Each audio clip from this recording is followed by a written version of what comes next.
The moment their eyes met, everything else blurred into irrelevance.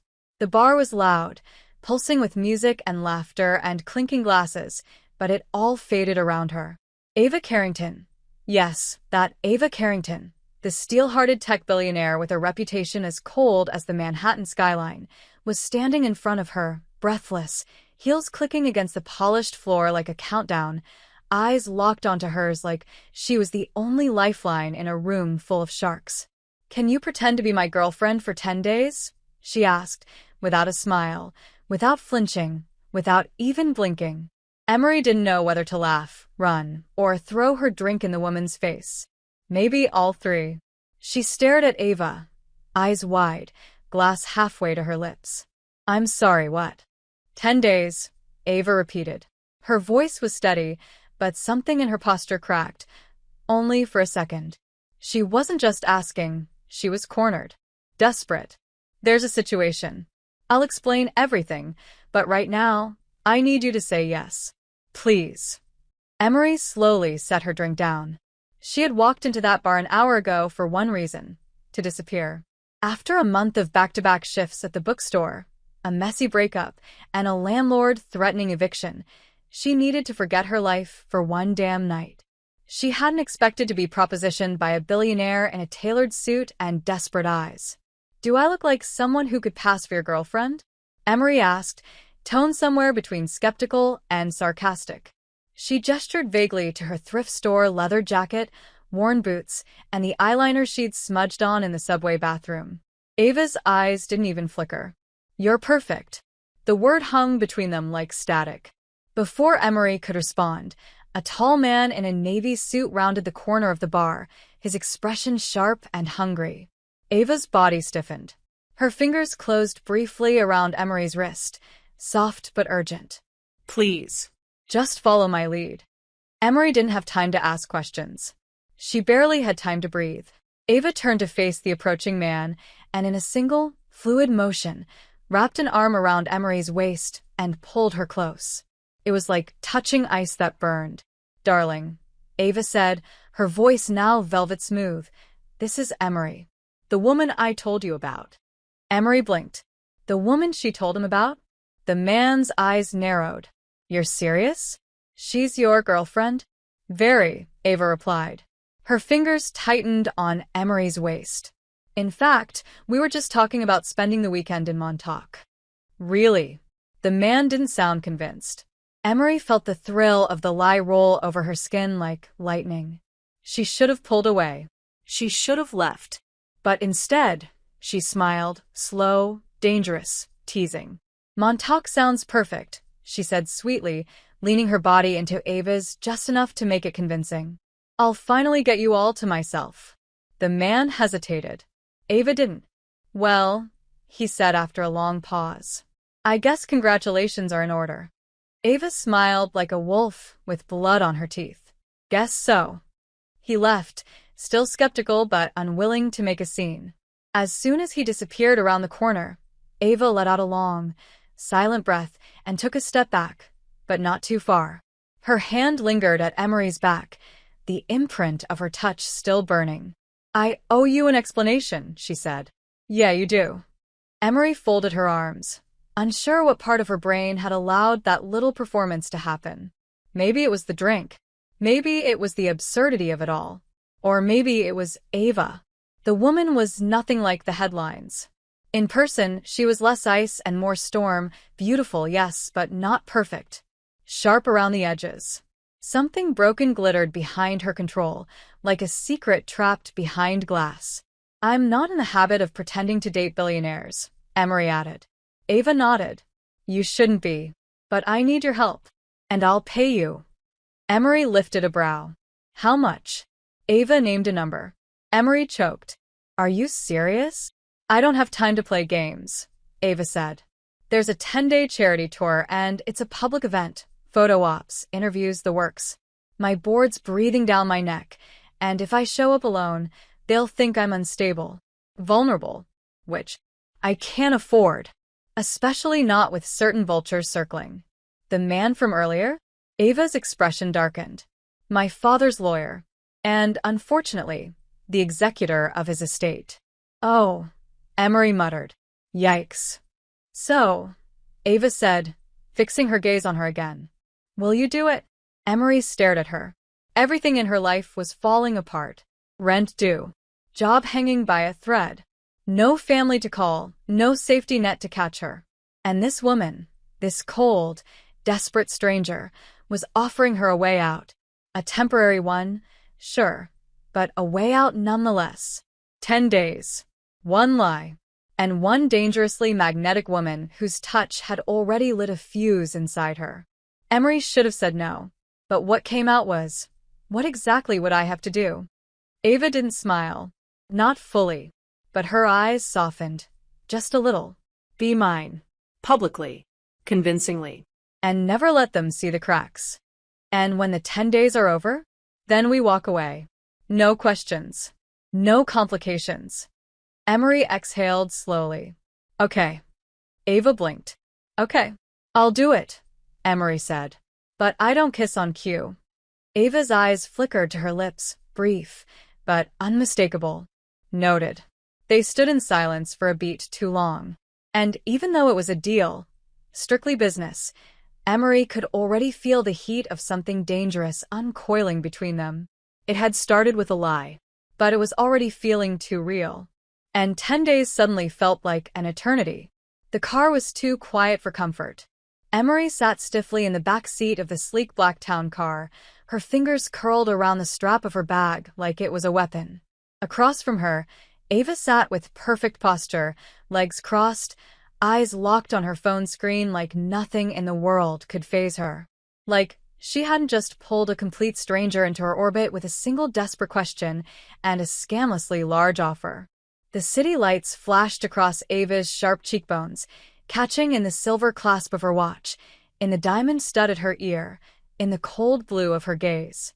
Emery couldn't stop watching her, because looking away felt like surrendering. You don't talk much, do you?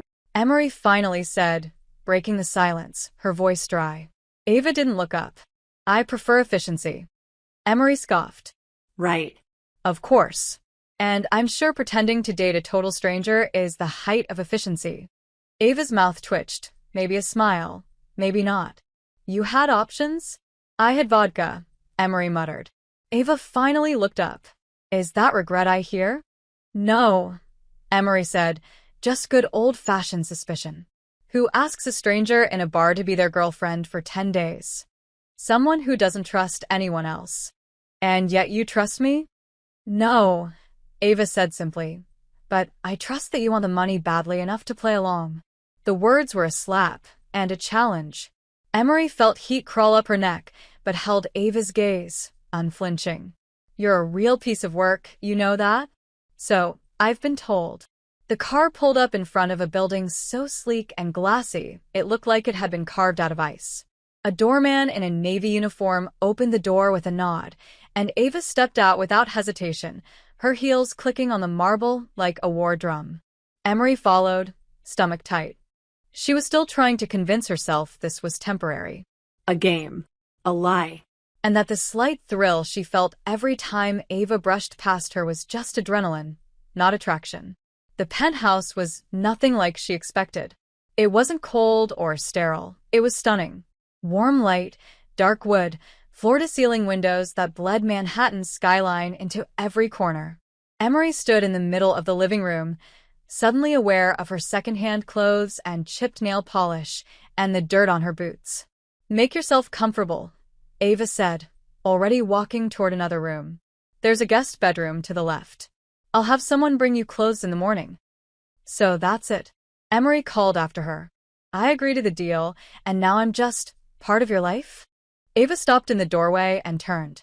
Her silhouette was outlined by soft golden light, and for a moment, Emery saw something fragile in her eyes. You don't have to stay if you don't want to. Emery exhaled, ran a hand through her hair. No, I'll stay. But I have questions. I figured. Ava walked back toward her slowly, her expression unreadable. Go ahead. What exactly is this charity tour? Emery asked. It's 10 days of very public appearances, Ava said. Dinners, interviews, galas.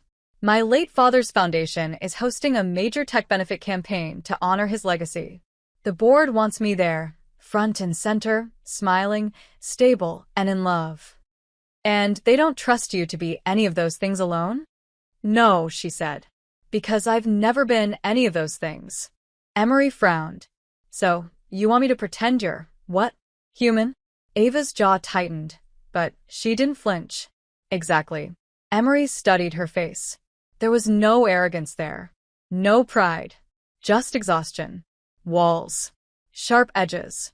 Fine, she said. I'll be the charming girlfriend. But I'm not going to play dumb. If someone asks how we met, what we love about each other, what fights we've had, I'm not going to freeze up. So, if we're doing this, we're doing it right. You tell me everything. Starting tonight. Ava blinked. Slowly. Then walked to the minibar, poured 2 glasses of scotch, and handed one to Emery without a word. You want the truth? She asked. Every messy, uncomfortable bit of it.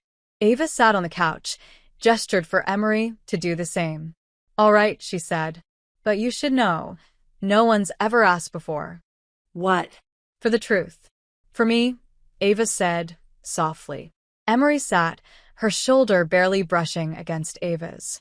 The air between them felt electric, tense, intimate in a way neither of them had prepared for. Start talking, Carrington. Ava took a sip of her drink, eyes flicking over Emery's face like she was trying to decide where to begin. My father was a controlling bastard who wanted me married by 30. When I didn't comply, he amended his will.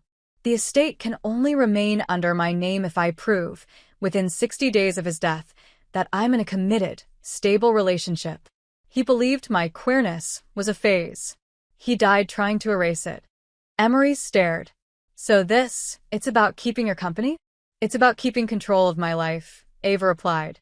The board already doubts me. They're vultures in suits. And if they smell blood, if they think I'm weak, they'll take everything. The foundation, the innovation grants, everything my team has worked for. And you think pretending to love me will fix all of that? No, Ava said. But it'll buy me enough time to fight back. Emery leaned back slowly. That's a hell of a mess you're dragging me into. I'm not pretending it's not. They sat in silence, the city glittering behind them like a lie. Emery finished her drink and stood. All right. But tomorrow we start learning each other. Stories, details, history. If we're going to fake 10 years of love, I want to sound convincing. Ava stood too, close now, her scent something dark and expensive. You're taking this seriously. You paid me to. Still, Ava said, voice lower now, almost amused. You surprise me. Don't get used to it, Emery said. She turned to leave, but Ava's voice stopped her at the door. Thank you. Emery paused, looked over her shoulder. Don't thank me yet. Why not? Ava asked. Emery's eyes lingered on her face, her guarded expression, the fire behind the mask. Because I'm not going to make this easy for you. And she didn't mean the lie. The next morning smelled like roasted coffee, clean linen, and trouble.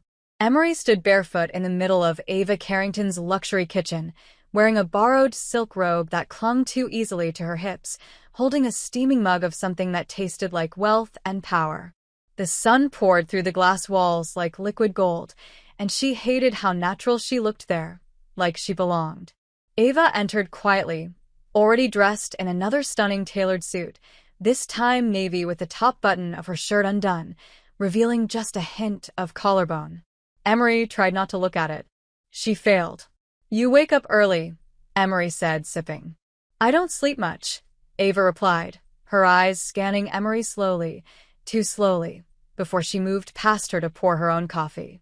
That robe fits you. That's because it's 2 sizes too big, and this place is a refrigerator. Ava's lips twitched. You could have adjusted the thermostat. Or you could stop pretending you're not mildly obsessed with making people uncomfortable. Only mildly? Ava asked, sipping from her cup, eyes gleaming over the rim. Emery raised a brow. Is this flirting, Carrington? Because I thought we were on the clock. This is bonding, Ava corrected. We're supposed to act like we've been together for years. That includes banter. Well, lucky for you. I'm excellent at banter.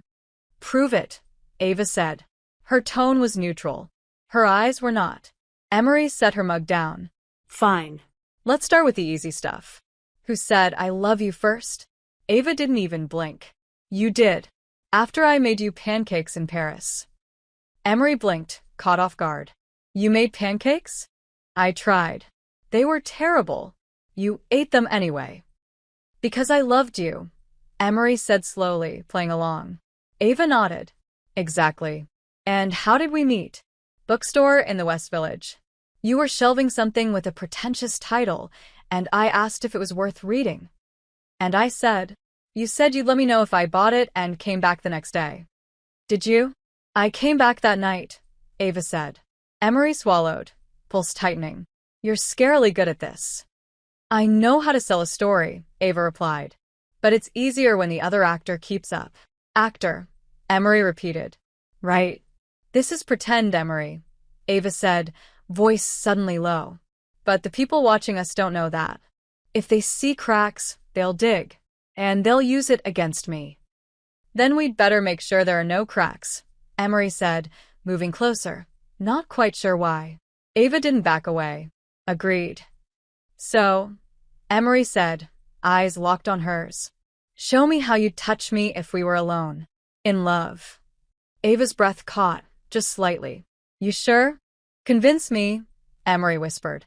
Ava raised a hand slowly, brushing a thumb across Emery's jaw with a tenderness that made her breath hitch. Then her fingers slid down, grazing her neck, her shoulder, like they'd done it 100 times. Emery's body responded before her brain could stop it. Her pulse quickened, heat blooming low in her stomach. Ava leaned in close, her voice soft at her ear. You always get quiet when I touch you like this. Do I?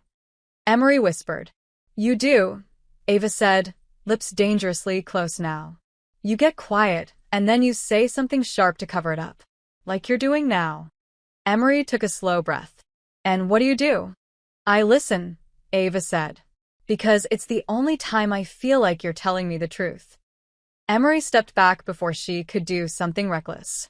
Okay. Wow. You are dangerous. I warned you, Ava said, turning back to her coffee like nothing had happened. We have a gala tonight. Black tie. I'll have something sent to your room. Are you always like this? Emery asked. Like what? 1 second you're whatever that just was, and the next you're cold as stone. I'm not cold, Ava said. I'm focused. And if you want to survive tonight, you'd better be, too. Survive? Emery asked. That bad? Worse. My father's old business partners. Journalists. Shareholders. People who want me to fail. And they all expect you to be madly in love with me. Exactly. Then I hope you're better at pretending than you are at making pancakes, Emery said, walking past her. But Ava caught her wrist. Lightly. Just enough to make Emery freeze. For what it's worth, Ava said, if this were real, I wouldn't be pretending. Emery didn't respond. Because for a moment, neither of them looked like they were acting. That night came fast. Emery stood in front of the mirror in a black silk gown that clung to her curves like a second skin. Her hair was swept up, her lips painted red, her body unfamiliar in this level of elegance. When she stepped out into the hallway, Ava was waiting, already in a suit that made Emery's heart stop. She looked her up and down, expression unreadable. You look dangerous, Ava said finally. Is that your way of saying you like the dress? It's my way of saying I might not survive the evening. Emery smirked. Then maybe I'm the one who should be worried about pretending. Let's go, Ava said, voice tight. And Emery, yes? Stay close. If they see doubt in your eyes, they'll smell it. There won't be, Emery promised. But as they walked into the waiting car, and Ava took her hand like it belonged there, something twisted in her chest. It wasn't doubt.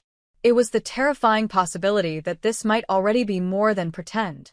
The ballroom shimmered under chandeliers like dripping diamonds, every surface polished, every smile rehearsed. Emery held Ava's hand as they walked past photographers, flashing cameras exploding like fireworks in their faces.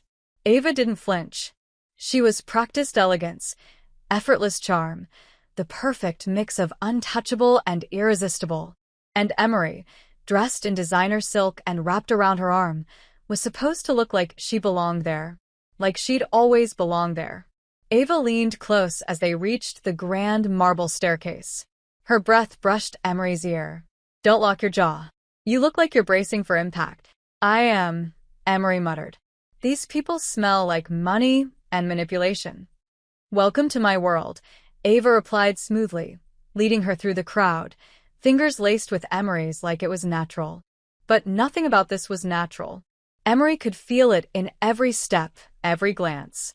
The way people looked at them, some with curiosity, some with suspicion, and a few with thinly veiled judgment. "Smile," Ava whispered. "Like you're in love, not about to stab someone." "That's how I show love," Emery said through her teeth. Ava let out the softest laugh. "You're doing fine. Just stay close." Emery did.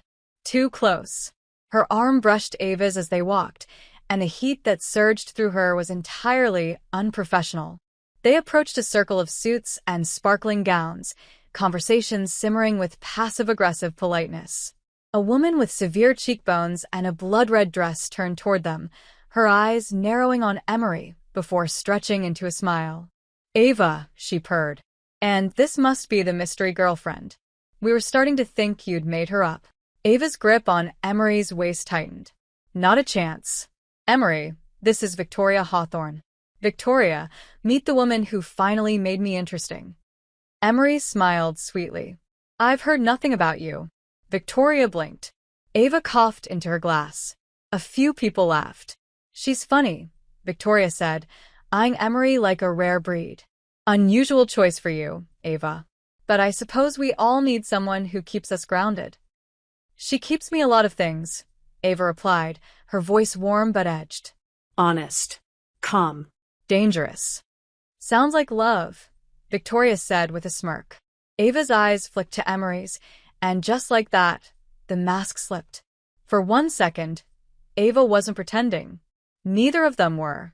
And it terrified Emery how easily the rest of the room disappeared.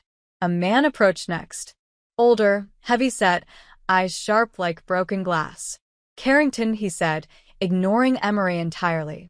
"I hear you're pushing the board to approve a new funding cycle." Bold. "Given the circumstances." "Nothing I do is by accident, Malcolm," Ava said coolly. "And I have every intention of moving forward." "Even with your distraction?" he asked, nodding toward Emery. "Seems risky. Optics are everything." Emery's spine straightened.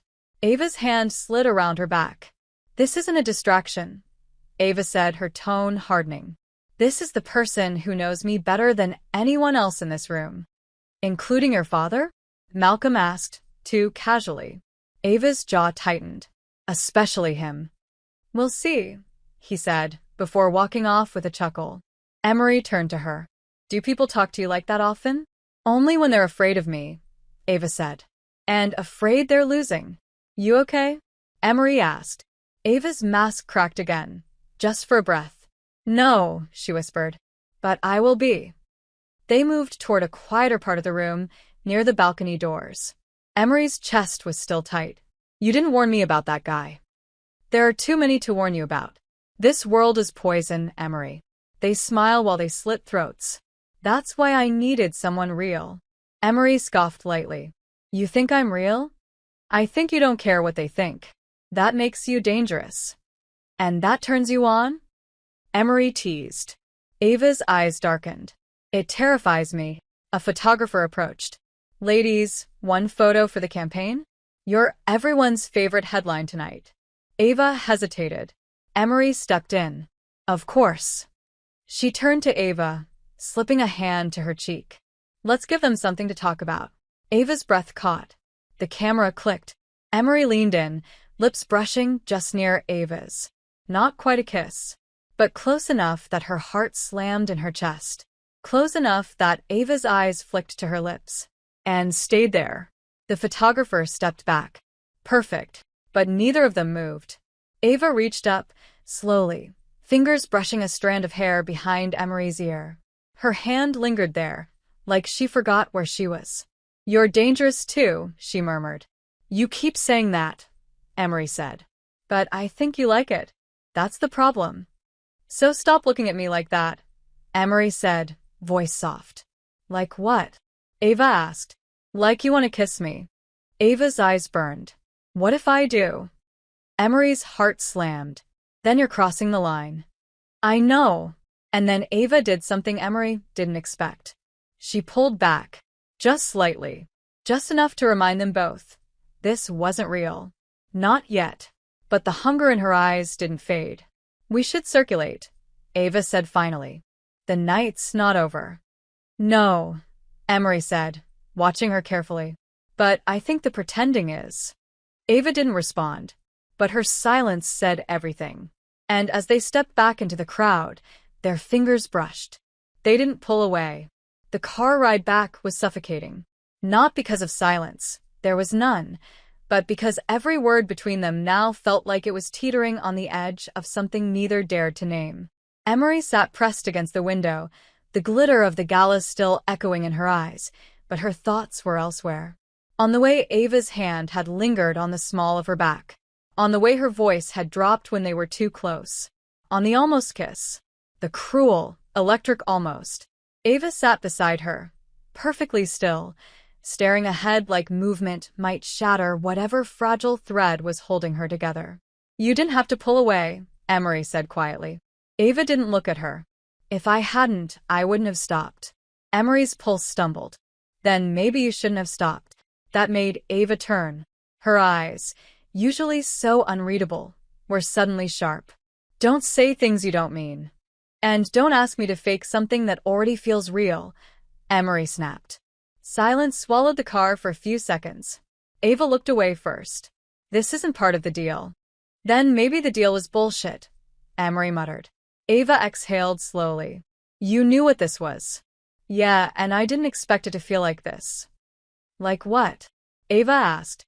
"Like I'm forgetting it's not real?" Emery ran a hand through her hair, frustrated, raw. "You asked for performance, and I gave it. But the way you look at me in front of them, it doesn't feel like acting." "It isn't," Ava said. Emery froze. "Then what the hell are we doing?" Ava shook her head. "Surviving." "No," Emery said, leaning in. "You're hiding. You hide behind this contract, this fake relationship, your suits, your silence, but you feel this too. I know you do." "And if I do?" Ava asked, voice tight. "What happens when the 10 days are over and you walk away? What happens when the pretending ends and I'm left wanting something that was never mine?" Emery stared at her. "Then maybe you shouldn't have picked me." Ava didn't respond. The car pulled into the underground garage. The moment the door opened, Ava was out, heels clicking, posture straight, cold armor snapping back into place. Emery followed her inside, storming after her into the elevator, the tension crackling like a live wire. "You don't get to shut down on me," Emery said, stepping in just before the doors closed. "Not after everything you said tonight." "It was a show," Ava snapped. "That's what you agreed to. Don't lie to me." Ava turned sharply. "Don't tell me what I feel." "I'm not. I'm telling you what I saw. What I felt. You don't know me." "I know you're scared," Emery said. "I know you're lonely. I know every time you reach for me, it's not because people are watching, it's because you want to." Ava's jaw clenched. "I don't want you. But you do." "Goddamn it, Emery," Ava said, voice breaking just enough to make Emery step back. "Do you think I planned this? That I wanted to feel this pulled to someone who was supposed to be a convenient lie?" The elevator stopped. The doors opened. Neither of them moved. "You're right," Ava said after a moment. "I feel it. I feel everything. But I can't afford to let it be real." Why? Emery asked. "Because if it's real, then you have something to lose?" Ava didn't answer. She stepped out into the hallway, her heels echoing on the floor. Emery followed, slower, her breath catching with every step. They reached the apartment. Ava opened the door. Emery pushed it closed behind them before it could swing all the way open. "Look at me," she said. Ava did. Slowly. Emery stepped closer. Tell me right now if this is just about the contract. If it's just a job to you. If I'm just a prop in your perfect little lie. Ava's throat worked, but no words came. Say it, Emery whispered. Ava didn't. Instead, she reached out, her hand brushing against Emery's cheek, then cupping the side of her face like it was something precious. Her eyes searched Emery's like she was trying to memorize her. And then she kissed her. It wasn't careful. It wasn't gentle. It was everything they'd been holding back, everything they weren't supposed to feel, all crashing at once. Emery melted into it, her hands gripping Ava's waist, pulling her closer, needing more, needing all of her. Ava kissed like someone starving, like someone trying to burn the world down before it burned her first. When they finally pulled apart, breathless, Emery stared at her. So much for boundaries. Ava's lips curved, bittersweet. I never really had them with you. Now what? Emery asked. Ava's eyes darkened. Now we try not to fall. Too late, Emery whispered. Ava closed her eyes, like the weight of that truth was too much to carry. We said 10 days, she murmured. I think it's already out of her hands. Then let's lie better, Emery said. Because if we're going to break the rules, we'd better make it worth the fallout. Ava opened her eyes. Something fragile flickered there. Hope. Fear. Need. And maybe something even more dangerous. Trust. Stay, she said. Emery didn't hesitate. She took Ava's hand, walked her back into the shadows of the penthouse, and didn't look back. Whatever this was, whatever they were, it was no longer just pretend. And both of them knew it. The morning after didn't feel like aftermath. It felt like ignition. Emery woke slowly. The silk sheets tangled around her legs, her body sore in the most exquisite way. The scent of Ava clung to the pillows. Expensive perfume, warm skin, something darker and more addictive. She turned and found the other side of the bed empty, but still warm. Voices drifted from down the hall. Low, clipped. Ava was on a call. Emery stretched, her fingers brushing the place where Ava had laid her hand the night before, gentle and possessive, like she'd been trying to memorize every curve, every breath. It hadn't been a mistake. Not for a second. And that terrified her. She got dressed, slipped into the clothes Ava had ordered for her, another soft cashmere sweater and tailored trousers that fit like a glove, and padded barefoot toward the sound of Ava's voice. The moment she stepped into the living room, Ava turned. She was at the window, phone in hand, tension tight across her shoulders. Her eyes softened just slightly when she saw Emery. I'll call you back, she said into the phone, ending the call without waiting for reply. Was that Malcolm again? Emery asked. Ava nodded. He's circling. The board's meeting moved up. They want to finalize decisions by the end of the week. Which means we've got 4 days to convince them you're madly in love and emotionally stable, Emery said, stepping closer. Good thing we're so convincing. Ava's lips curved into a ghost of a smile. Last night didn't feel like pretending. It wasn't, Emery said softly. But maybe it should have been. You regret it? Ava asked, voice unreadable.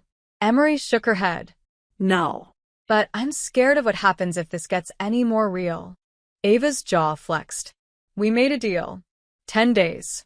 Clean exit. No feelings. Right, Emery said, even as her heart rebelled against every word. And what happens when the feelings don't follow the rules? Ava didn't answer. She didn't have to. The knock at the door shattered the tension. Ava turned, composed again in a blink. That'll be the driver. We have a brunch event.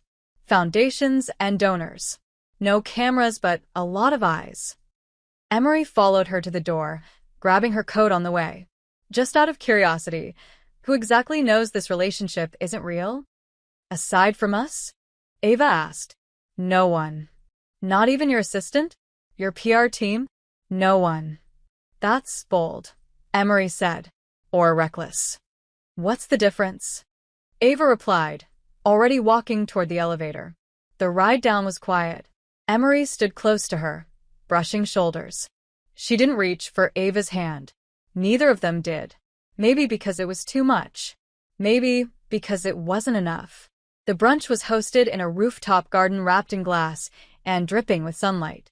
Every guest was dressed like old money, trying to look like new visionaries. Ava moved through the crowd like a queen in exile, admired, feared, watched.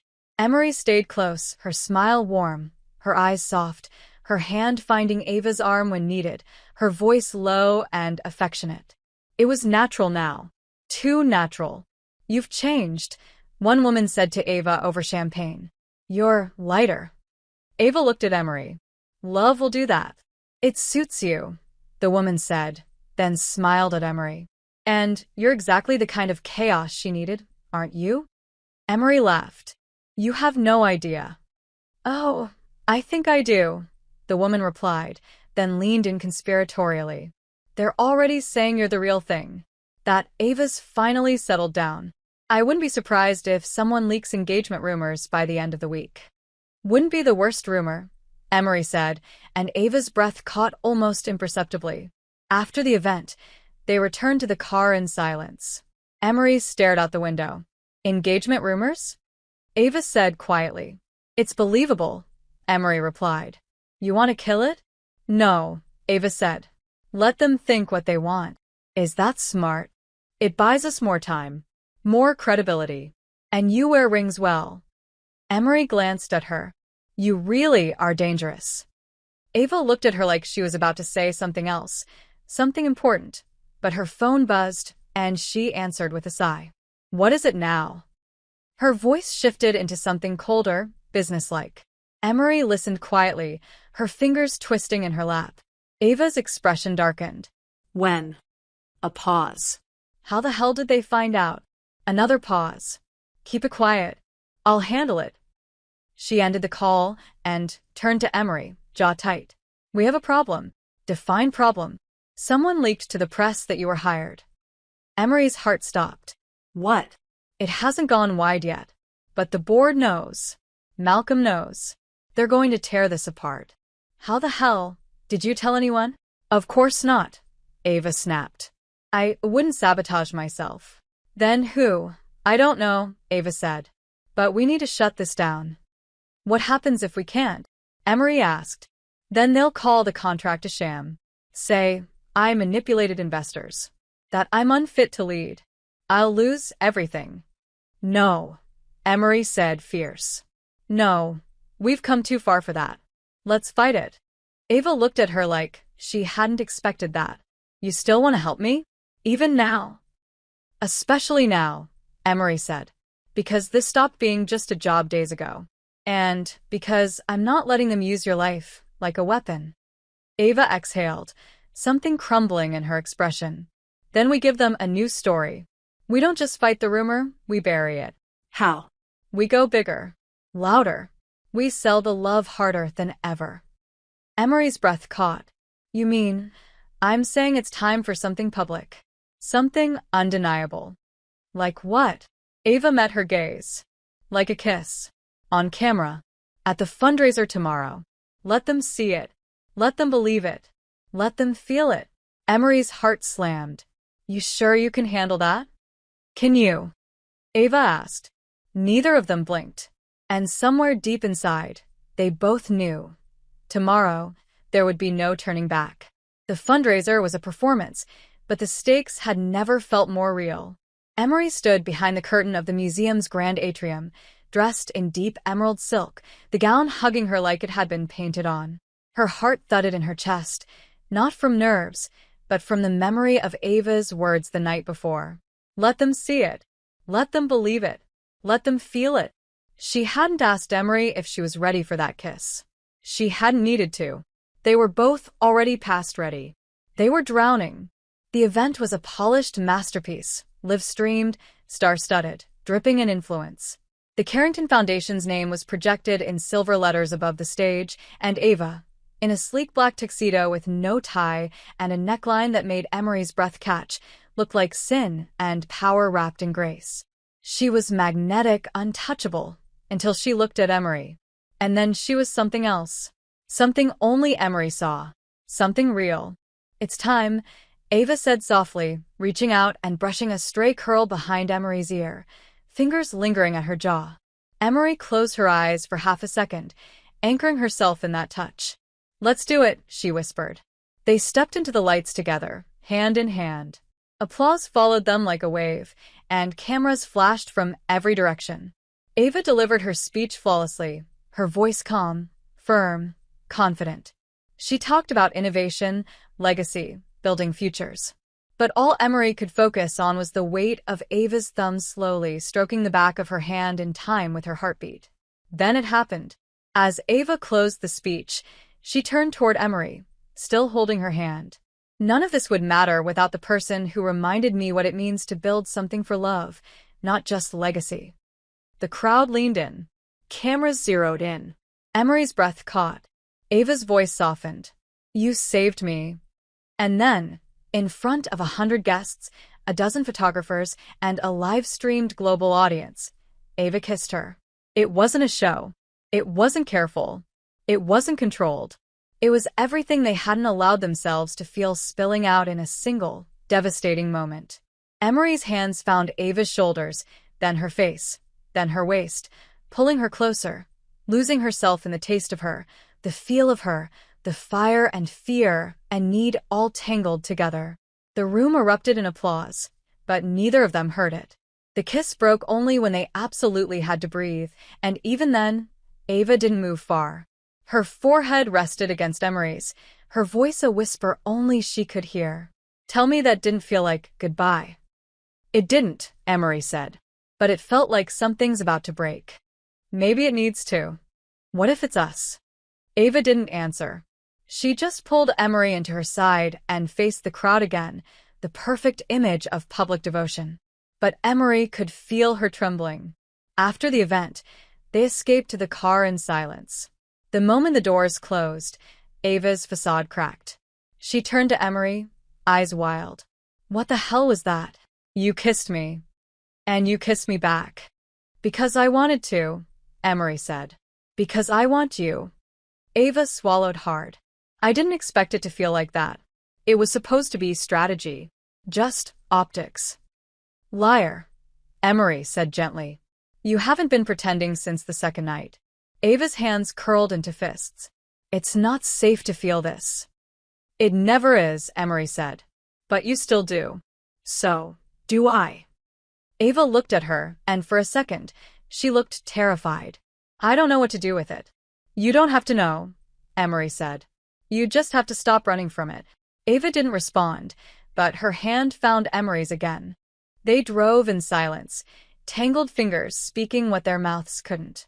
When they reached the penthouse, Ava didn't open the door immediately. "There's something I need to tell you," she said, voice low. Emery turned to her.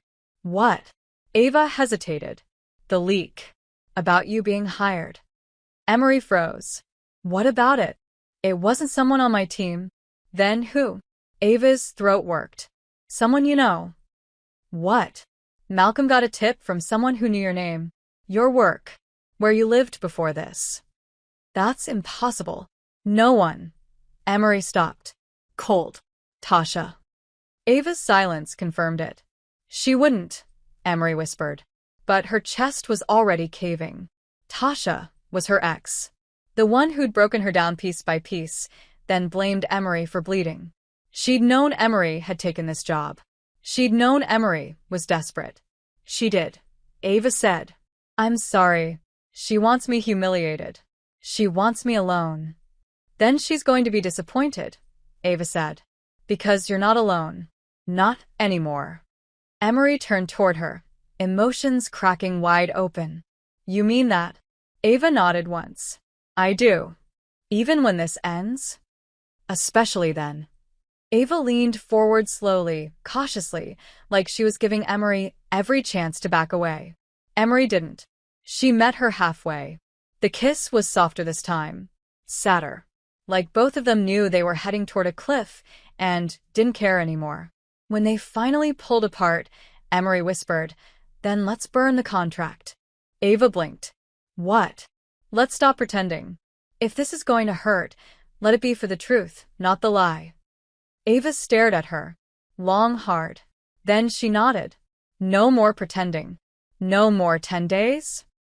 No more countdowns, Ava said. Just us. But outside, the storm had already started. Headlines, rumors, Leaks. and now that they were no longer hiding behind the lie, now that their hearts were fully exposed, they had everything to lose. The headlines hit like a punch to the gut. Emery sat at the edge of Ava's massive bed, staring at the glowing screen of her phone, the words blaring in bold. Carrington heiress girlfriend exposed as hired actress? Contracted relationship allegations, Shake Foundation event. Underneath, there was a grainy photo of her and Ava kissing, followed by a timeline of their relationship, lined up suspiciously close to the date of Ava's father's will being executed. And at the very bottom, sources claim relationship began as a business arrangement. Emery's hands were shaking. She'd barely had time to process what had happened last night. The kiss, the decision to stop pretending, the way Ava had held her afterward like she was something breakable and sacred, when the real world came crashing in, vicious and loud. Ava entered the room moments later, her phone in one hand, a grim expression locked in place. "It's everywhere," she said simply. "They're eating it up. Even the business networks picked it up. They're calling it calculated. Some are calling it manipulation." "And what are you calling it?" Emery asked, her voice quiet. Ava looked at her. "A mistake." Emery flinched like she'd been slapped. "You think I'm a mistake?" "No," Ava said immediately, voice tight. "I think the world finding out like this was a mistake. We lost control of the narrative. Now, they get to decide what's real. And you care more about the narrative than what's actually happening between us?" Ava crossed the room, her steps sharp. "Don't twist this. You think I don't care? I haven't slept. I'm fighting calls from lawyers, board members, sponsors threatening to pull support. My reputation is on fire. And yours is being dragged through the dirt." "So now what?" Emery asked. "You distance yourself from me? Deny everything? Play the victim?" "Don't," Ava snapped. "Don't you dare." "I'm not the one who just called this a mistake," Emery said, rising to her feet. "You wanted to stop pretending. I agreed. I gave you my truth, Ava. I let myself fall. And now that it's real, you're trying to run." "I'm not running," Ava said, her voice lower now, more raw. "I'm trying to protect you. By pushing me away? By trying to figure out how to survive this without taking you down with me." "I don't need your protection," Emery said. "I need your honesty." Ava exhaled hard and turned away, fingers digging into her temples. "This isn't just about us anymore. It never was. The board is calling for an emergency meeting. Malcolm's making moves. If I'm deemed unstable or untrustworthy, I could lose the foundation. Everything I've built. Then let me stand beside you," Emery said. "Let me be part of this fight." "You already are," Ava whispered. "You being here, loving me, it's the only thing that's keeping me from collapsing." The words hung in the air, bare and brutal. Emery stepped closer, reaching out to gently turn Ava's face toward her. "Then don't push me away. Let them say what they want. Let the world burn. We know what's real." Ava's eyes glistened. "You're not scared? Of them?" "Sure." "Of this?" Emery leaned in, her forehead pressing against Ava's. "Terrified. But I'm not walking away." Ava closed her eyes for a long moment, and when she opened them again, there was steel behind the emotion. "Then let's take control back." "How?" "We go public," Ava said. "Properly. Together. You and me. No more secrets, no more silence. An interview. A statement. We tell the truth, our version of it. That we started as a lie and became something real?" Emery asked. "Exactly that," Ava said. "Let them see us. Really see us." "You think they'll believe it?" "I don't care if they believe it," Ava said. "I care that you're beside me when the dust settles." Emery smiled, something soft and fierce all at once. "Then let's give them a story they'll never forget." They spent the rest of the day crafting the statement, Ava pulling in her head of PR, a woman named Simone who eyed Emery with a raised brow and a mouth twitching with amusement, but said nothing critical. When the cameras arrived that evening, Ava and Emery sat side by side on the velvet couch in Ava's library, the skyline burning behind them through the windows. Lights. Makeup. Microphones. And then the countdown. Ava reached for Emery's hand just before they went live. No hesitation. No stage direction. Just instinct. Just need. The interviewer was sharp but not cruel. She asked the question everyone was waiting for first. Did your relationship begin as a business arrangement? Ava answered, yes. Emery didn't flinch. But that's not how it ended. What changed? Everything, Ava said. She challenged me. She saw through me. She made me remember that love isn't weakness. It's the only reason any of this matters. The interviewer turned to Emery. And you? Did you fall for her while pretending? No, Emery said softly. I fell for her the moment she stopped pretending with me. Ava looked at her then, eyes burning, and for the first time since the world found out, it didn't feel like they were on trial. It felt like they were choosing each other, publicly, defiantly, permanently. When the interview ended, the crew left the room in silence, respectful. The apartment was quiet again. Emery turned to Ava. That was real. It always was, Ava replied. We just didn't want to admit it.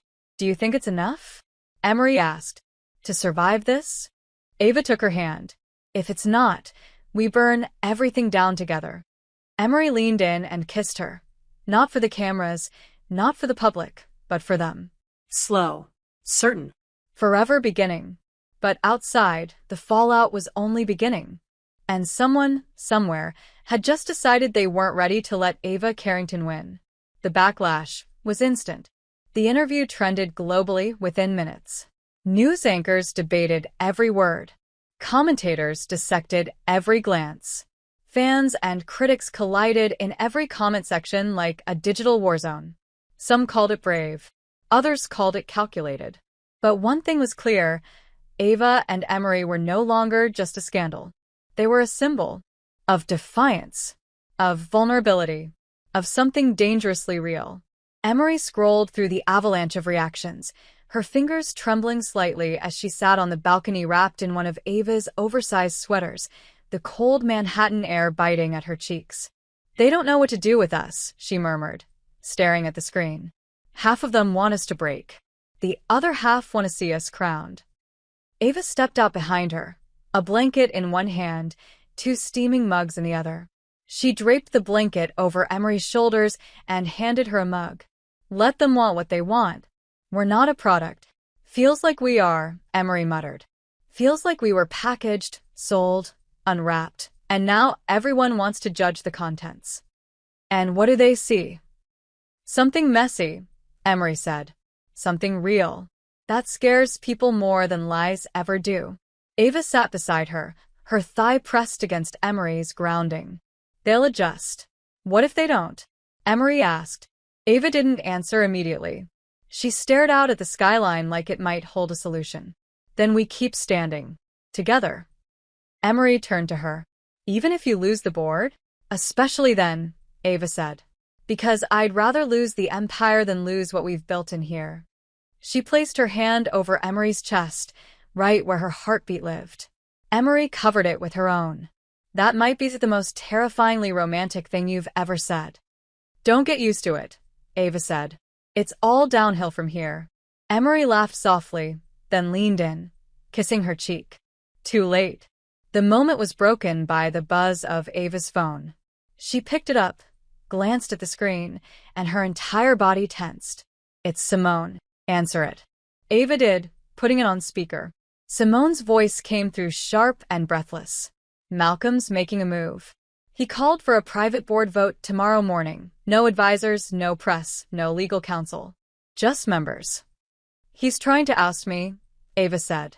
He wants to catch them off guard. And he's backed by 3 senior members now, Simone continued. You've got maybe 10 hours to flip one vote or it's over. How do you know this? Ava asked. Because one of his assistants leaked the memo to me. Quietly. Anonymously. Why would someone on his side do that? Emery asked. Simone hesitated. Because not everyone wants him in charge. Someone's playing both sides. Ava's eyes narrowed. Who? You're not going to like it, Simone said. It was Tasha. Emery froze. What? She leaked the initial story to damage you, Simone said.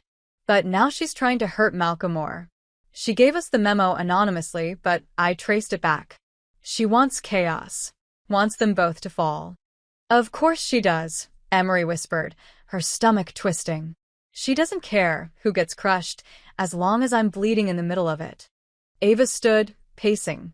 So, she's destabilizing everything from the outside. And we can't afford to play defense, Simone said. You need one more vote. That's all. If you can flip just one of them before morning, you survive. If not, I know, Ava said. Thank you. The call ended. The silence that followed was thick with dread. Emery stood slowly. What are we going to do? Ava looked at her. We fight. Like we always do. Do you know who's on the fence? One, Ava said. Genevieve Blake. Senior board member. Conservative. Old school. Brilliant. And she hates Malcolm almost as much as she hates being manipulated. Then we give her the truth, Emery said. Let her see what's at stake. She doesn't trust emotion, Ava said. She trusts strategy. Logic. Control. Emery smirked. Then let's play her game. That night, they prepped. Ava gathered financial projections, reports, data on Malcolm's history of reckless investments and personal lawsuits. Emery studied everything, absorbing details like armor. At 2 a.m, they stood in Ava's office, tired but united. Ava turned to her. You don't have to come with me tomorrow. Yes, I do, Emery said. Because if this is war, then I'm not letting you walk into it alone. Ava stepped closer, her hand brushing Emery's cheek. If we win, when we win, Emery corrected.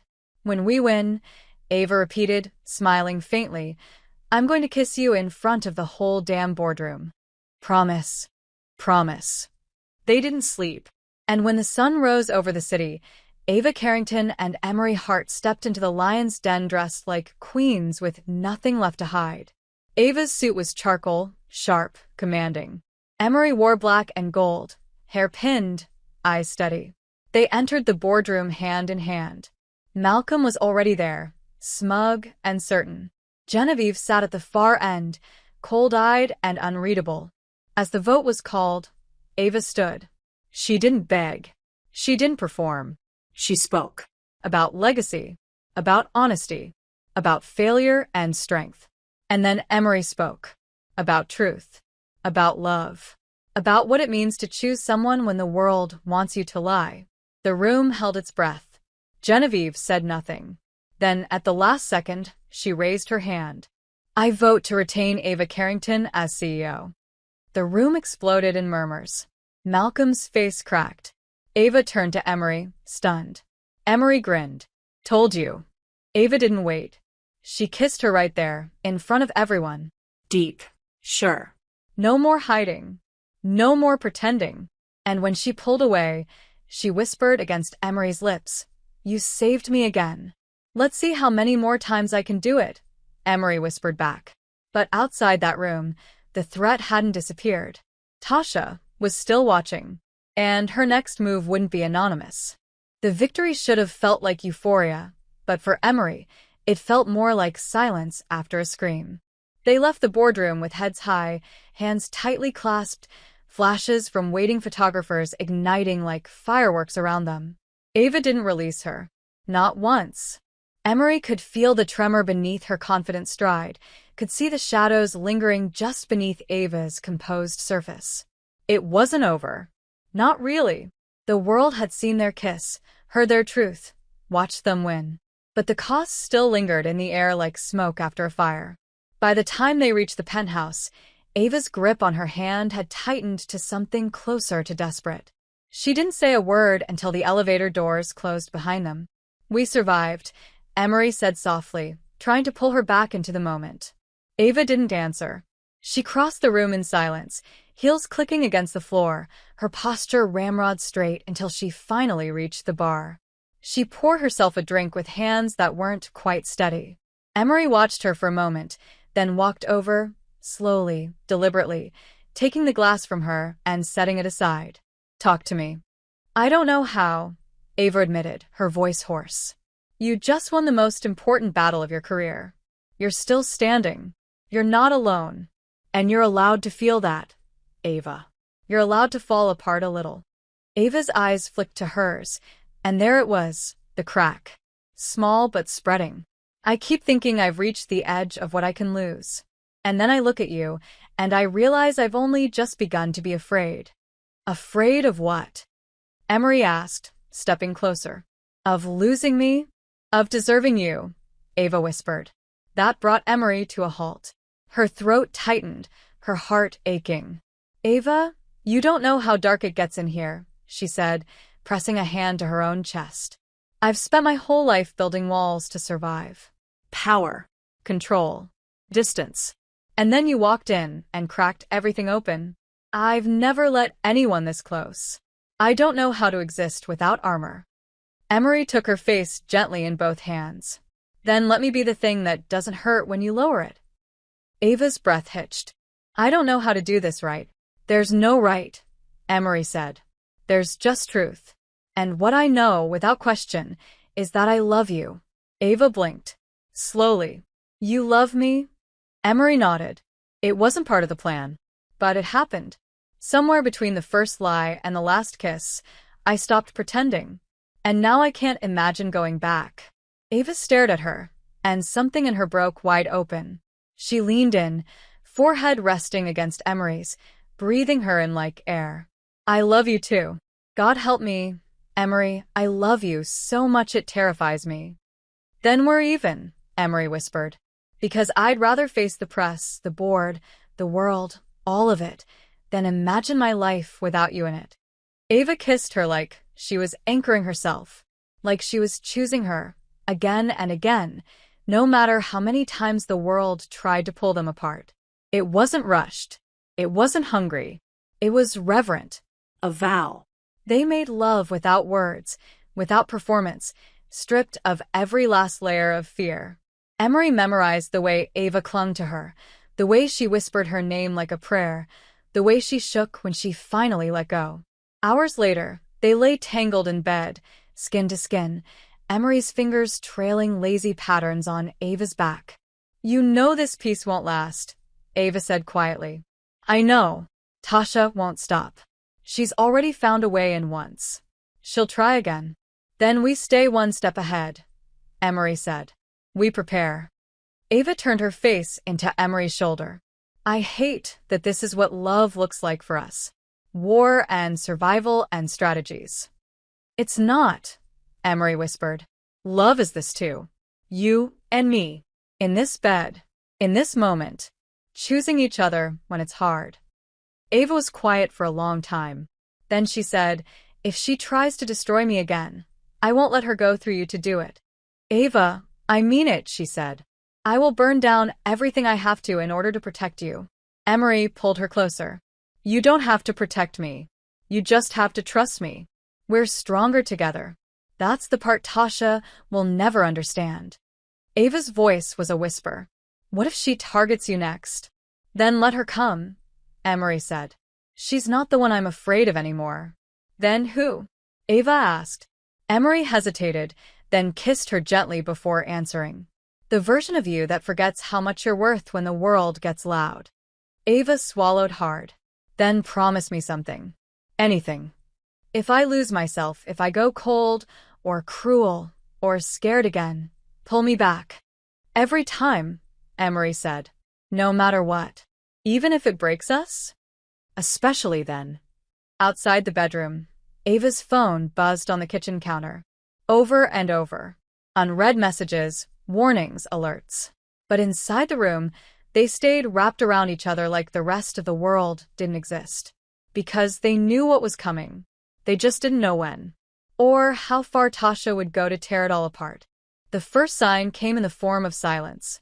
Emery woke to the faint hum of Ava's absence beside her, the indentation in the bed still warm but already cooling. She reached across the sheets instinctively, fingers brushing air, then sat up with a sudden chill in her chest. Ava was standing in the hallway, back tense, phone clenched in one hand like a loaded weapon. Her eyes were locked on the screen, unmoving. Emery slid out of bed slowly, wrapping herself in the blanket as she approached. Ava. No answer. What is it? Ava turned the phone toward her. Emery's heart stopped. There, in full color and brutal clarity, was a photo of her. Not recent. Older. Private. From years ago. She was sitting on a fire escape, legs pulled up to her chest, cigarette between her fingers, lips parted mid-sentence. Her eyes were red. Her expression hollow. The caption burned like acid.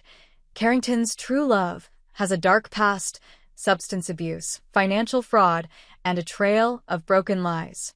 Emery couldn't breathe. Where did that come from? She whispered. Ava's voice was cold. Tasha sent it directly to the press. She timed it perfectly 5 hours after the vote, just when we thought we'd won. It's not true, Emery said immediately. The abuse, the fraud, none of it. I was arrested once for trespassing on a rooftop during a protest. That's it. But she twisted it. She's using pieces of things I said to her, intimate things. Things I thought were safe. Ava's face darkened. I know. I already called Simone. We're preparing a statement. Don't, Emery said. If you defend me now, she'll win. What are you talking about? This is exactly what she wants. To force you to choose between me and your reputation. Between me and everything you fought for. If you run to the press with a defense, she'll twist that too. Make you look weak. Make me look like baggage. You're not baggage, Ava said through gritted teeth. You're everything. Then let me speak, Emery said. Let me tell my story. You don't have to. Yes, Emery cut in. I do. If we're going to stand together, I can't hide behind your power. I have to face her. I have to face all of it. Ava looked at her, the fight in her eyes clashing with fear. What are you planning? A live video, Emery said. No edits. No scripts. Just me. Speaking directly to the people watching. I'm not going to let her define who I was or who I am now. Ava stepped closer, cupping her face. You don't owe anyone your shame. It's not shame, Emery said. Not anymore. It's survival. It's truth. And I want them to see who you're in love with, flawed, real, unafraid. You're not doing this alone, Ava said. I'll sit right beside you. Emery smiled, heart aching. I was hoping you'd say that. They set up the camera in the same library where the first interview had been filmed, but this time there were no crew members, no lighting team, no makeup artists. Just two women, side by side on a velvet couch, hands intertwined, eyes locked on the lens. Emery was the one who spoke first. My name is Emery Hart, and I'm not perfect. I've made mistakes. I've been poor. I've been lost. I've worked jobs that didn't pay enough, trusted people who hurt me, believed in love that wasn't love. I've climbed back from places darker than I care to admit. And one of those people from my past, someone I once gave my heart to, is now using my worst moments to try and break me again. Her voice didn't tremble. Her grip on Ava's hand only tightened. But I'm not ashamed, because every scar I carry led me to this moment, to this love, to this woman beside me. She didn't fall in love with a version of me that was polished or perfect. She fell in love with all of it, all of me. And I won't let my story be rewritten by someone who couldn't handle my truth. Ava spoke next, her voice like steel wrapped in silk. This isn't about damage control. This is about reclamation. I've spent my life building an empire on control. But loving Emery taught me that control is a lie. What matters is honesty. What matters is standing beside someone when the world tells you to run. She looked at Emery. I'm not running. The video went live, and within an hour it exploded. But this time, the reaction was different. The public didn't turn against them. In fact, they rallied. Hashtags began to flood the feeds. Hashtag I am Emery. Hashtag truth is strength. Hashtag love without armor. Survivors shared their stories. People posted photos, words of support, quotes from Emery's video. The narrative shifted. Tasha had meant to burn them down. Instead, she ignited a movement. But victory didn't erase the pain. That night, Ava found Emery on the floor of the living room, legs pulled up to her chest, face buried in her arms.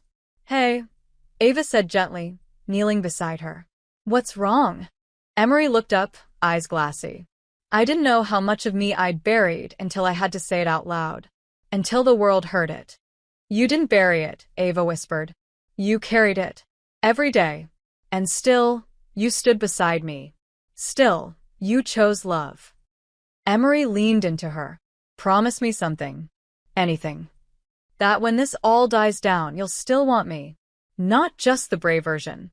Not just the woman who stood in front of a camera. But the broken girl behind all of it too." Ava kissed her softly. "That's the only version I ever wanted."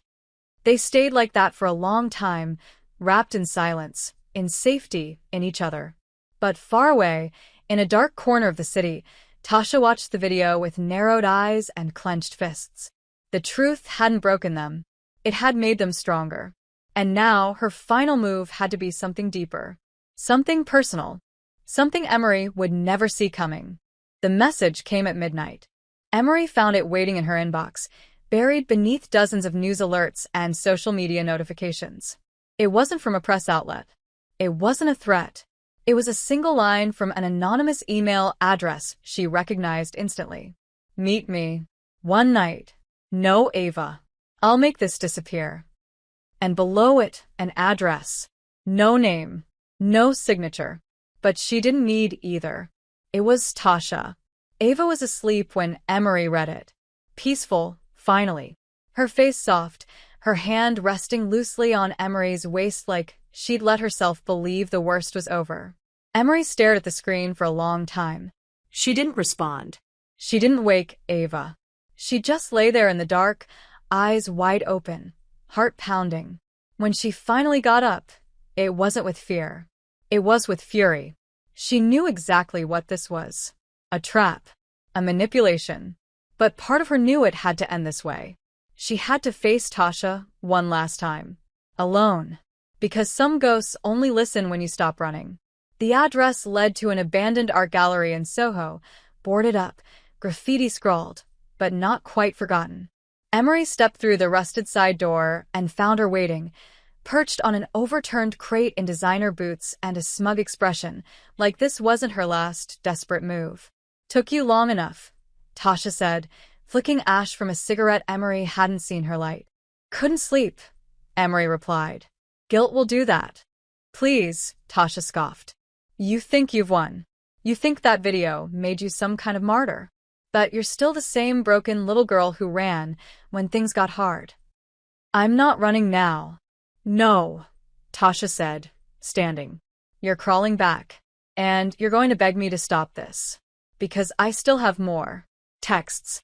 Photos. Pieces of you no one else has seen." "Release them," Emery said. "Burn it all. I'm done being afraid of you." Tasha's eyes narrowed. "You're bluffing." "No," Emery said. "I'm done. You don't get to own my past anymore. You don't get to weaponize the girl I used to be. I already told the world the worst parts of my story, and they chose to believe me anyway. But you're still hiding behind shadows. Still clinging to a version of me that doesn't exist anymore." "And Ava?" Tasha asked, circling her like a predator. "What happens when she realizes you're not clean? That you're still carrying all that rot under your skin?" Emery stepped forward. "She already knows. And she loves me anyway. That's the part you never understood. Love doesn't mean erasing the damage. It means choosing someone in spite of it." "You think you're better than me?" Tasha hissed. "No," Emery said calmly. "I think I finally stopped needing your approval. That's the difference." Tasha's face twisted with rage. "I gave you everything. You gave me a cage and called it love. And she's any better? She gave me freedom and asked for nothing in return," Emery said. "She saw the mess and stayed. That's love." For a moment, Tasha just stared at her. And then, with terrifying calm, she said, "You should be careful who you trust. Because not all of Ava's secrets are public yet." Emery froze. "What are you talking about?" Tasha smiled slowly. Did she tell you what she did to keep the foundation after her father died? Who she had to bury, who she had to pay off? You think you're the only one with blood on your hands. You're lying. Am I? Tasha stepped closer. Ask her about the contract with Cartwright Industries, about what she signed behind closed doors. Ask her what it cost her to survive. Emery's breath caught. Why are you telling me this? Because if I can't destroy you, I'll let her do it herself. Emery's hands curled into fists. You'll never touch her again. You're right, Tasha said. Because you're going to walk out of here and destroy it for me. Emery didn't respond. She turned and walked out, pulse roaring in her ears, the poison of Tasha's words burning through her chest like acid. She didn't know if it was true. She didn't care. All she knew was that Ava had never looked her in the eyes and lied. And yet, when she returned to the penthouse, she found Ava awake, dressed, phone in hand, face pale. Where were you? Ava asked quietly. With her, Emery said. She called me out. I went. Alone. You were sleeping. I didn't want you to stop me. What did she say? Emery hesitated. Then she said you made a deal. Behind closed doors. That you gave something up, something dangerous, to keep control. Ava's face didn't move, but her eyes gave it away. It's true. The silence between them turned sharp. Emery took a step forward. Tell me. Ava sat slowly, as if the weight of it all had finally reached her. The board was split after my father died. Cartwright Industries was threatening to pull out of the foundation. I signed a private deal to give them influence over 2 future projects, non-voting, but still leverage. I didn't want to, but if I hadn't, they would have gutted everything. The education grants. The Refugee Tech Initiative. I made a choice. A dirty one. Why didn't you tell me? Emery asked. Because I didn't want you to see me the way I see myself. Emery moved closer. Ava, I've seen the worst of you, and I'm still here. Even now. Especially now, Emery said. Because it was never about perfection. It was about choosing each other when no one else would. Ava broke then. The tears she never showed anyone finally spilling as Emery pulled her into her arms, holding her like nothing else mattered. Because it didn't. Not the foundation. Not the press. Not the scars. Just this. Just love. Real. Unforgiving. Unbreakable. Tasha had tried to end them. And all she'd done was expose how strong they truly were. Ava didn't sleep that night. Emery stayed curled beside her, arm draped over her waist, heartbeat slow and steady, grounding. But Ava's mind refused rest. Not because of guilt. She had long since accepted the price of her choices, but because of the look in Emery's eyes when she'd said, I've seen the worst of you, and I'm still here. That was the moment Ava realized she wasn't just in love with Emery. She was safe in her. The morning came gray and cold, rain streaking the windows like something out of a movie. Ava watched it from the edge of the bed, wrapped in a robe, coffee untouched in her hand. Emery sat up slowly, hair tousled, eyes still heavy with sleep. You've been staring at the sky for an hour, she said, voice thick. Are you trying to find meaning in it, or just avoiding me? Ava smiled faintly, glancing over her shoulder. Neither. I was just thinking. About her? About you. Emery stood, walking over, pressing a kiss to Ava's shoulder. Whatever it is, we face it together. That's the thing, Ava said quietly. I don't want to face anymore. I want to fix. Then we do it, Emery said. How? Ava turned to her fully. By exposing the truth. All of it. The Cartwright deal. The board's coercion. The price I paid to keep my father's legacy from becoming a weapon. I've spent so long trying to protect the foundation that I forgot who I was protecting it for. Emery's eyes softened. And now I want to build something with you, Ava said. Clean. Honest. Ours. That's going to burn bridges. Then we build new ones, Ava said. But I'm done playing defense. Emery took her hand. Then let's go on offense. By noon, they were in Simone's office. The The storm outside mirrored the chaos inside, calls flooding in, media spinning wild theories, Malcolm trying to regain momentum with quiet threats and public posturing. But Ava didn't flinch. She stood in the middle of the room, hands folded calmly in front of her, and said, "We're holding a press conference. Today. No scripts. No control. Just truth." Simone blinked. "Are you sure?" For the first time in years, Ava said, "Yes." "What exactly are you going to say?" "Everything." And she did. Hours later, Ava stood in front of a wall of reporters, cameras flashing, live feeds counting every breath. Emery stood just behind her, silent support, eyes locked on Ava like she was watching the woman she'd fallen in love with finally step fully into herself. Ava cleared her throat, and the room went still. "I'm Ava Carrington, CO. Daughter. survivor. And I've made mistakes. I've brokered deals I'm not proud of. I've signed contracts under pressure. I've chosen silence when I should have spoken. But I did it all trying to protect something I believed in, a foundation built on the idea that innovation should save lives, not line pockets. I've failed. I've been flawed. But I've also grown.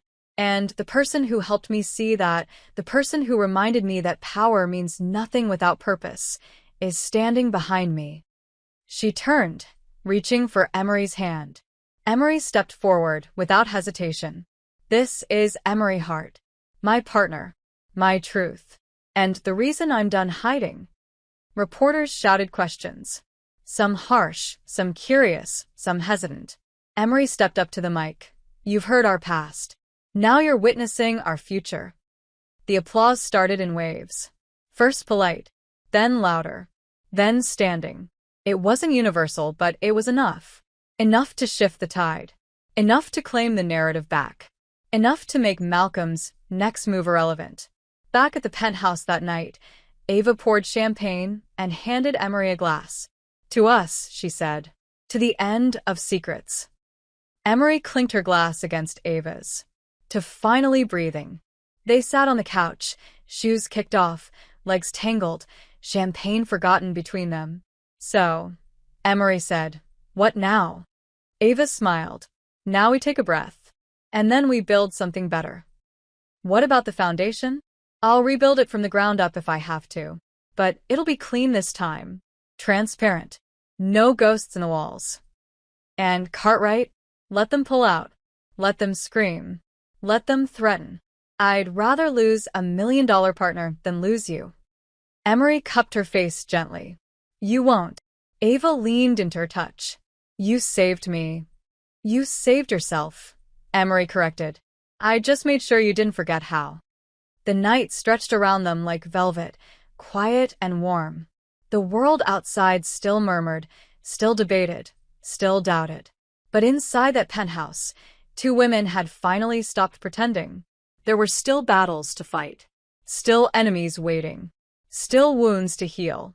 But for the first time, there were no masks, no scripts, no walls, just love. Fierce. Raw. Unbreakable. And somewhere in the quiet, Emery whispered, "Promise me one thing." Ava turned to her. "Anything." "That no matter what happens next, we do it as us. Not the image. Not the performance. Just us." Ava kissed her hand. "Always." But beyond the city lights, a storm was still gathering. Tasha wasn't done. And her final move wouldn't be against Ava's empire. It would be against Ava's heart. It happened fast. Too fast. One moment Emery was crossing the street outside the publishing office where she'd been invited to speak about her public letter, her heels tapping confidently across the pavement, phone buzzing with another congratulatory message from Ava. And the next screams. Tires. A black SUV swerving from the curb like a beast set loose. The impact wasn't violent, it was calculated. Just enough to hit. Just enough to scare. Just enough to leave her on the asphalt, breath stolen from her lungs, pain blooming like fire in her shoulder and ribs. The vehicle sped off without a license plate. Gone in seconds. The world tilted. Voices blurred.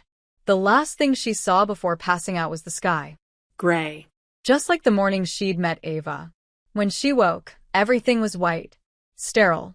Still. Her body felt like it had been torn apart and stitched back together. Her shoulder was bandaged, her ribs wrapped, and her mouth was dry with a taste of copper and panic. But the moment she opened her eyes, Ava was there. Pale. Silent. Sitting at her bedside like a statue carved from grief. Her eyes were bloodshot, her suit wrinkled, and her hand gripped Emery's like she hadn't let go for hours. "You're here," Emery croaked. Ava leaned in, pressing a kiss to her forehead with a gentleness that shattered something. "You scared the hell out of me." "Did I win the award for most dramatic public appearance?" Emery whispered. Ava let out a strangled laugh. "Don't joke. Not right now." "I'm okay," Emery said, reaching up with trembling fingers to touch her face. "Just bruised. Not broken." Ava's voice cracked. "But you could have been. If you had stepped 3 inches farther. But I didn't." "I should have been there," Ava whispered. "I should have walked you in. Driven you. Anything. You didn't know." Ava looked away, jaw clenched. "I know exactly who did this. Tasha." "She didn't sign it," Ava said. "But it has her fingerprints all over it. It wasn't random. It wasn't a scare tactic anymore. It was a warning. And next time?" "There won't be a next time," Emery said. "Because we're going to stop her." "I already filed a report," Ava said. "My legal team's on it. But I don't want justice. I want to end her reach. I want to make it so she can't touch you again. Then we hit her where it hurts." Ava's eyes met hers. "What do you mean?" "She still has secrets, Ava. Ones she used to threaten me. If we find out what she's hiding, what she's afraid of, we can expose her. Destroy her from the inside." "That's not who you are," Ava said softly. "You don't need to fight dirty." "No," Emery agreed. "But I will fight. And if that means digging into her past the way she dug into mine, then so be it." Ava kissed her hand. "You're everything she'll never be. She attacked you because she knows she already lost. But she doesn't understand what it means when I lose control." "Ava." "I mean it," she whispered.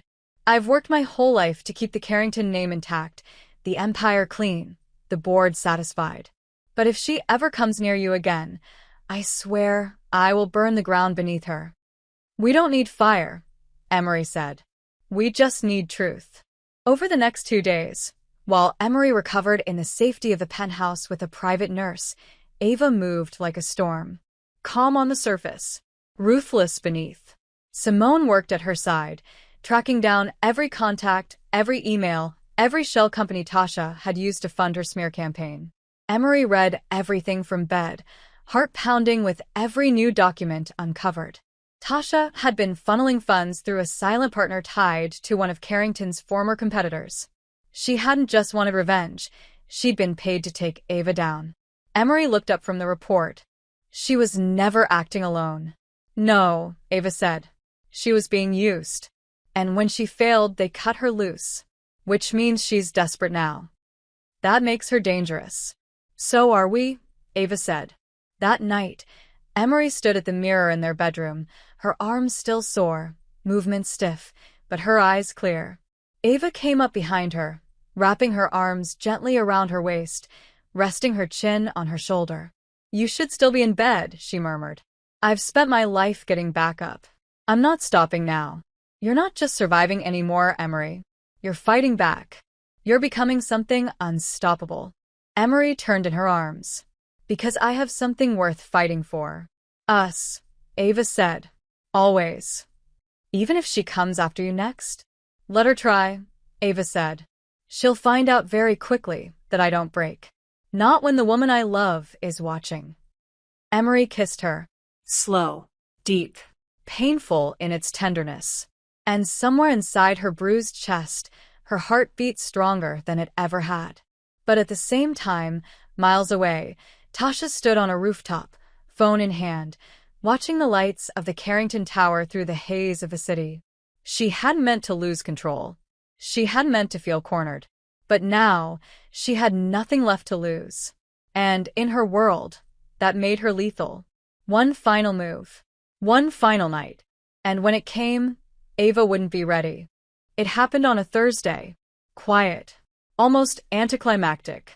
The kind of day when people let their guard down, when sunlight filters through the clouds like hope, when even the city seems to exhale. Emery was alone in the penthouse, flipping through annotated pages from her upcoming essay collection, while Ava was at the foundation giving a press statement about transparency reforms and new leadership structures.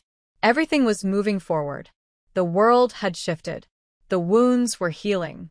But Tasha had never been interested in healing. Her goal had always been the same. If she couldn't have control, she'd settle for chaos. It started with the elevator. A glitch, the building said later. A brief malfunction. Nothing to worry about.